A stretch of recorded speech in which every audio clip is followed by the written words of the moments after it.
I had severe red measles. There was no measles immunization at the time, thus the virus could spread quickly. Unfortunately, my immune system was weak, and I had a serious case. The doctor's theory at that time was to keep the infant comfortable and watch for further bacterial illnesses, therefore there was no treatment. My parents escorted me to their bedroom to watch. I was really sick during the first 72 hours of the sickness, with a fever and a nasty cough. They tried to comfort me 24/7. During the illness, I grew scared. We were in my grandmother's home when she died 6 months earlier. I understood death and its implications even as a young child, and I feared dying. I asked my dad, "Am I dying?" He hugged me and said, "No, you're not dying." He laid me back on the pillow. I saw their bedroom ceiling disappear as I closed and opened my eyes. Blue sky, fluffy white clouds. The whole room vanished. A hand and part of an arm extended down from these clouds in this blue sky. I recall clinging onto that hand and flying through the clouds at fast speed. We sped up and entered this blinding white light. I felt being lowered upon a firm surface. Thought it was ground. I realized I was holding a light beam when this beautiful, brilliant white light disappeared. I say he because I felt a male presence and saw a masculine face through this blinding white light. He was surrounded by a brilliant light that was almost blinding, but it faded as my eyes adjusted. His hand waved. One hand held me while the other waved to follow this road. We marched through a stone wall into an antique village. Along a central walkway were well-built stone and adobe cottages. The yards of each house had wooden fences with gorgeous flowers, and families tended them. These folks had olive skin. Than me, they were darker. As we proceeded, I looked at one family and a little girl who locked eyes with me. Because of their love, they felt like family to me. The vibrant colors around me, the flowers in the yard, the green grass around their homes, were another amazing part of this trip. I could see sheep grazing on these lush hills in the distance, and the settlement was enclosed by a nice stone wall. Sky was as blue as possible. Everything was bright and beautiful, and I connected with these folks so well. I stared into the being of light's face and realized that these folks were once my family and that I was related to them. He nodded to confirm my thoughts, and I was back in my parents' bed. My parents cried as I opened my eyes. They couldn't wake me up since they didn't realize I was on a great journey with this being of light. It took several days to realize that this encounter had transformed me. As part of my recuperation, my parents took me out back. This hill has a great view of a mountain in the distance. Indigenous people had revered this peak for thousands of years. One Sora and possibly Cherokee. They would sit me in my rocking chair with them on either side, draped in a quilt, and we had a great mountain view. This early October was warm for the season. I stared at the mountain while they chatted. As I sat there, I would fly like a bird across the terrain toward that gorgeous peak. I flew over the peak, watching the scraggly trees and ravens breeding. My bird's eye view of the peak was amazing, and I would glide back home over the land.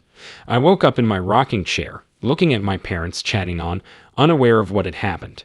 After they sat me out back, I learned that I could leave my body like way on my own for 4 years, from 6 to almost 10. I was lucky my mother was 1/4 Cherokee. My great-great-grandmother was full-blooded Indian, thus I have a long maternal line of healers, midwives, root doctors, psychics, etc. My family freely talked these topics, and I told my mother about what happened in bed when I had measles and how I left my body. She trusted me because we were spiritual, not religious, but spiritually oriented due to indigenous bloodline traditions. She told me not to discuss these things outside the home since not everyone believed us. I started seeing energy around objects, especially animals and plants, sometimes with people, but at that time, I could see plants and animals' auras. I became known in my family an area for laying on hands.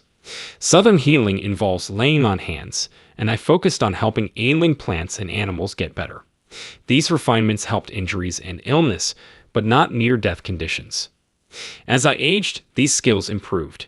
After a tonsillectomy as a teenager, my consciousness changed again.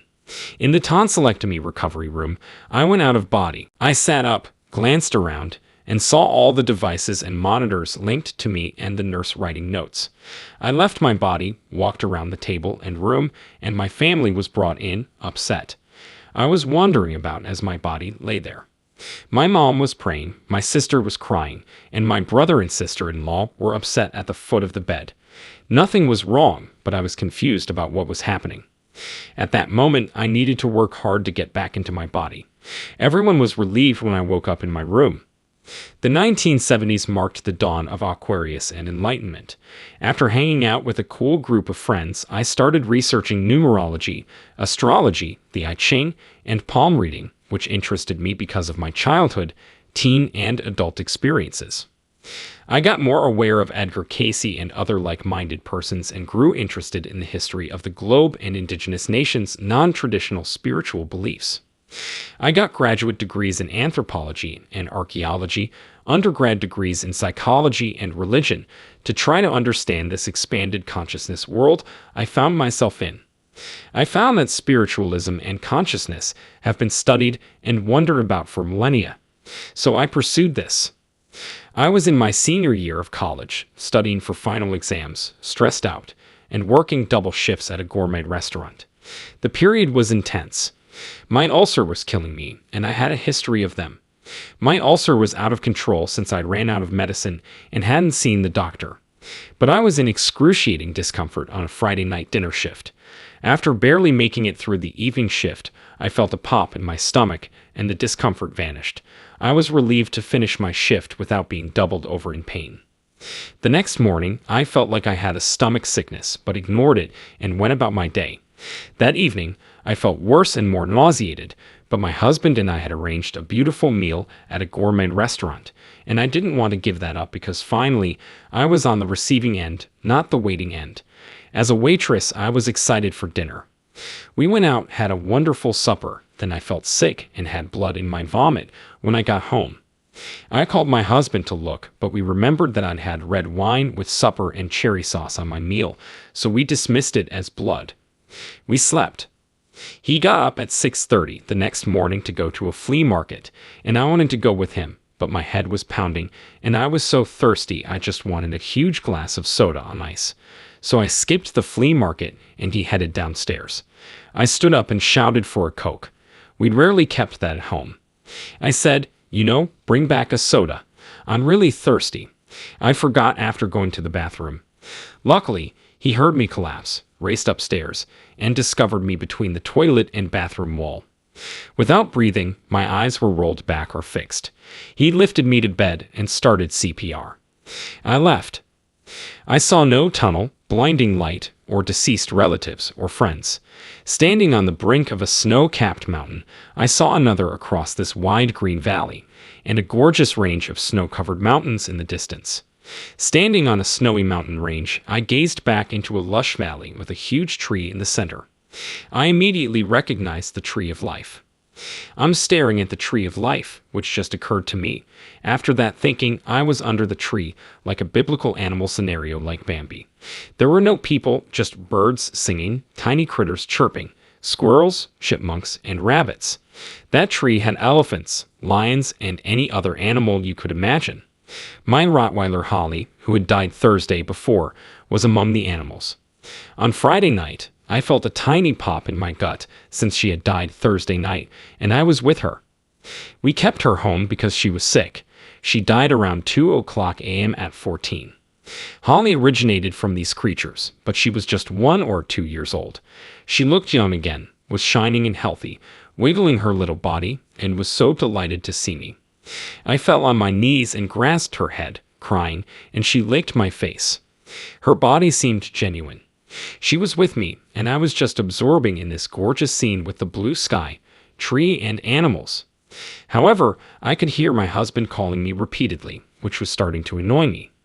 However, I thought, he sounds really frantic. I need to listen.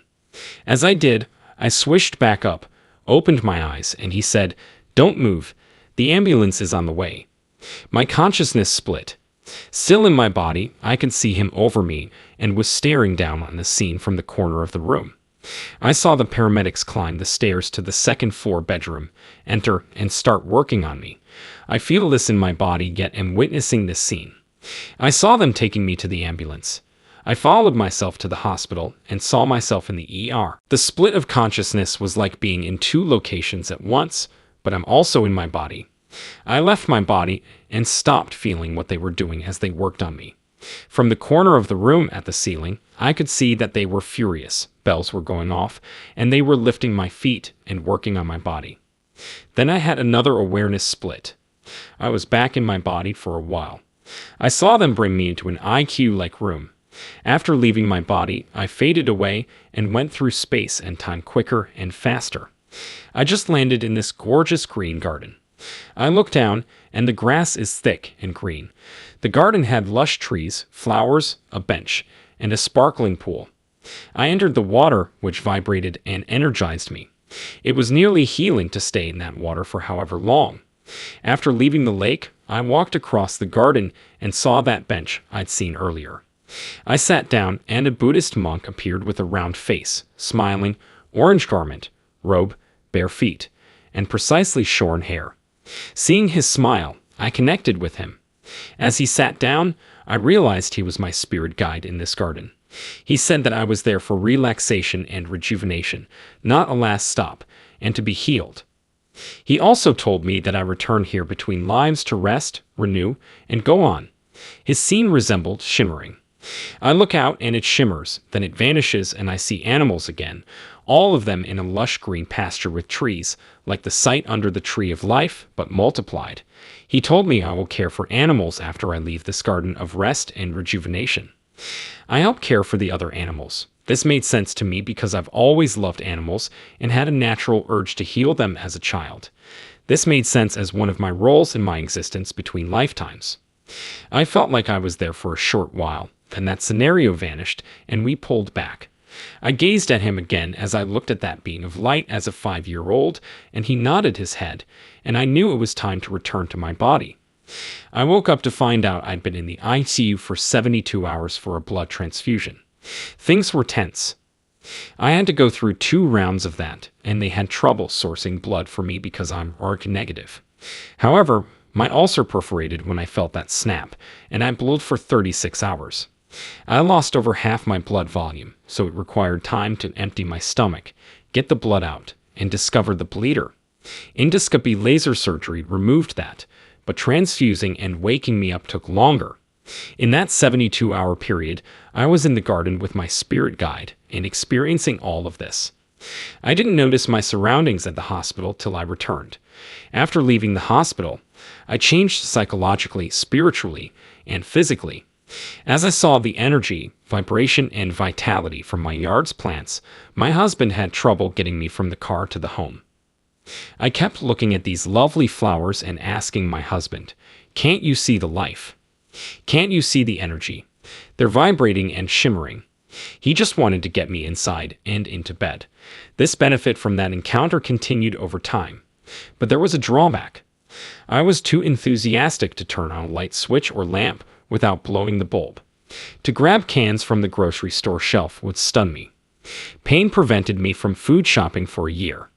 That went away, but seeing energy and auras did not. Thus began my healing touch journey. I wanted to share this energy with others, and luckily, I worked at a medical center that offered healing touch to patients in their complementary and alternative medicine section. I earned a Level 4 Healing Touch Practitioner certification at the medical center. As part of the existence between lifetimes, I studied shamanism, previous life regression, and hypnosis. I was fascinated by those lessons and pursued all the modalities I could find to convey this heightened consciousness and energetic vibration with others. The other side never told me this was what to do. I felt called, not just from that experience, but from my childhood and maternal lineage of healers. I share my knowledge and work on friends, family, pets, plants, and gardens. I tell my story to open-minded people. I wish to encourage people to believe in afterlife and that we're more than bodies. We are dynamic living consciousness, part of a universal consciousness. Our true selves survive bodily death.